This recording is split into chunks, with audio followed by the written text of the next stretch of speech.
Have you ever wondered why conflict is so prevalent, yet effectively resolving it remains a challenge? Well, let's dive into the intricacies of this fascinating and at times perplexing aspect of our lives. Conflict in its essence is as inevitable as the rising sun. It's an inherent part of our existence, woven into the very fabric of our interactions. Whether it's a minor disagreement over who gets the last slice of pizza or a major dispute in the boardroom, conflict is a constant companion in our daily lives. Now you might be thinking, why can't we all just get along? Well, interestingly, conflict isn't inherently bad.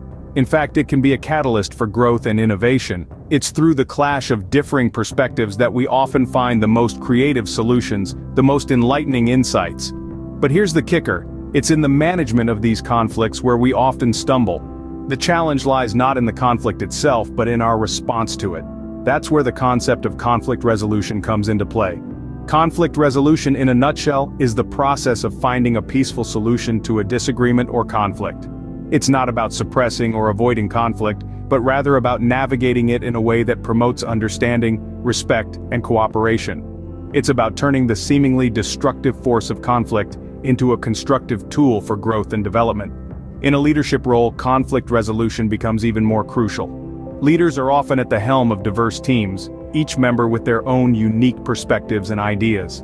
Conflicts are bound to arise in such a setting. How these conflicts are handled can significantly impact the harmony and productivity of the team. So, as leaders, it's not about avoiding or suppressing conflicts, but rather about understanding them, facilitating productive discussions, and finding common ground. It's about transforming these conflicts into opportunities for growth, innovation, and improved team dynamics. Understanding the root cause of conflicts is the first step in resolving them. So, let's embark on this journey of understanding, navigating, and ultimately resolving conflicts together. Stay tuned for our next segment where we'll delve into a real-life case of conflict resolution, the Apple versus Samsung patent war. Now let's dive into a real-life example, the infamous Apple versus Samsung patent war. This colossal clash of tech titans, which spanned across continents and courts, began in April 2011. Apple accused Samsung of infringing upon several of its patents, including those for the design of the iPhone. Samsung volleyed back with its own allegations of patent infringement. The leaders of both companies handled the conflict in ways that reflected their respective corporate cultures. Apple, under the leadership of Steve Jobs and later Tim Cook, staunchly defended their intellectual property rights. They believed that their unique designs set them apart in the market, and any infringement on these designs was a direct threat to their brand. On the other hand, Samsung, led by Lee Kun-hee, and later his son Lee Jae-yong, stood their ground. They argued that they had been innovating in the mobile phone industry long before Apple entered the scene. They saw the lawsuits as a strategic move by Apple to stifle competition. The strategies used by both companies were diverse and complex, often involving legal maneuvers in different countries. Apple sought injunctions to ban the sale of certain Samsung products in various markets, while Samsung countered with patent lawsuits in Germany, Japan, and South Korea. The resolution of this conflict was a long and winding road. After 7 years of legal battles in June 2018, Apple and Samsung finally reached a settlement. The terms were not disclosed, but what is clear is that both companies decided that enough was enough. They chose to stop the litigation and focus on innovation. What can we learn from this? Even in the face of intense competition and high stakes, it is possible to find common ground. Leaders must be prepared to defend their company's interests, but also recognize when it's time to move forward. They must be able to navigate the delicate balance between competition and collaboration, and know when to choose resolution over rivalry.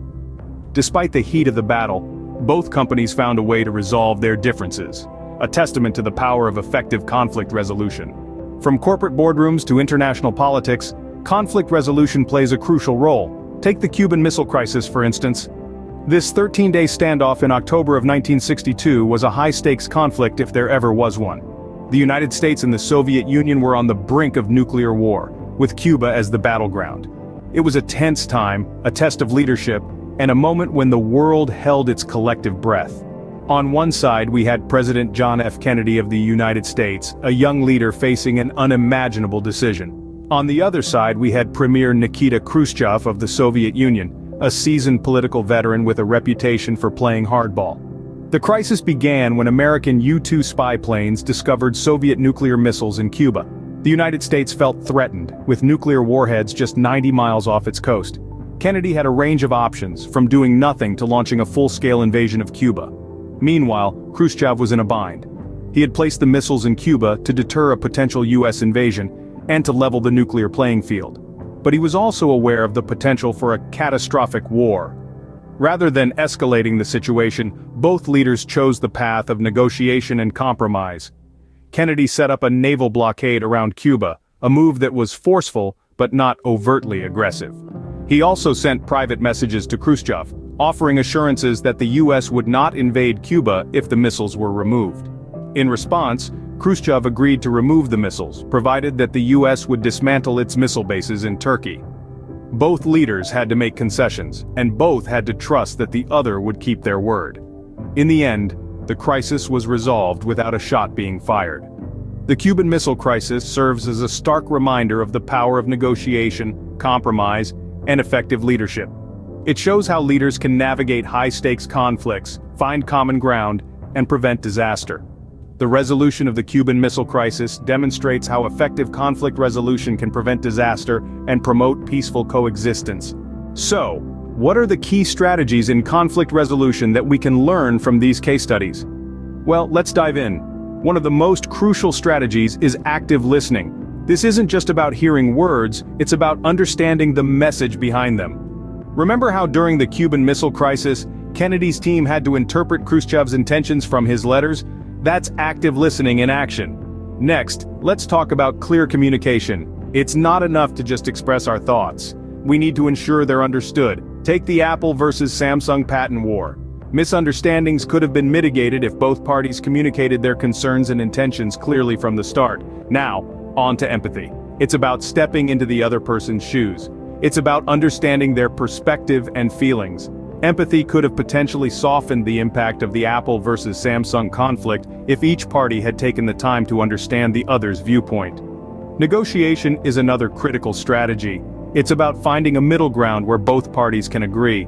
During the Cuban Missile Crisis, Kennedy and Khrushchev had to negotiate to avoid a potential nuclear disaster. They had to make concessions, which brings us to our next strategy: compromise.